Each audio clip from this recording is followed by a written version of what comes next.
We have waited over 20 years for a new treatment for Alzheimer's disease, and we've had lots of disappointments along the way, but I think the latest clinical trials are really showing promise.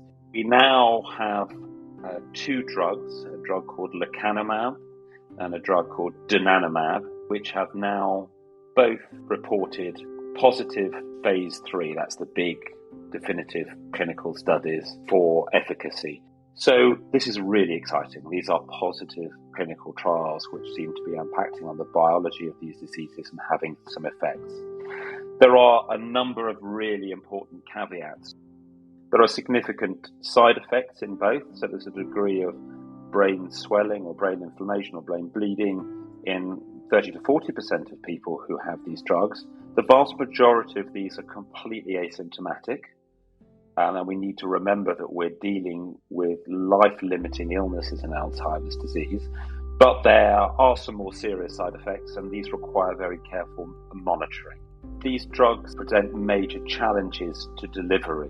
So they require these amyloid PET scans, which aren't widely available, although in due course we hope the blood test will substitute for these. They require intravenous infusions. In the case of one of these drugs, every 2 weeks, and the other one once a month. And they will require specialist centres which are experienced in monitoring using MRI brain scans for these brain swellings and clinicians who are involved in monitoring for those sorts of effects.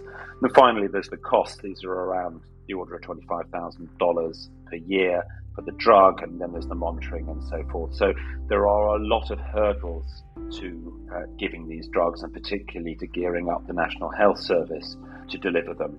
Having said that, we are now used to using PET scans as indications for giving cancer treatments, and we're used to giving powerful chemotherapy agents through intravenous infusions, which have significant side effects, and monitoring them.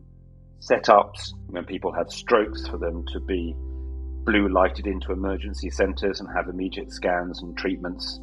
These have all changed within my lifetime as a clinician. And so whilst these are major challenges, they're not insurmountable if the drugs prove to be effective and cost effective.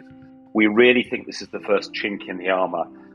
Whether it's the beginning of the end or the end of the beginning can be debated, but the idea that we can actually impact on the progression of these diseases is an extraordinary advance.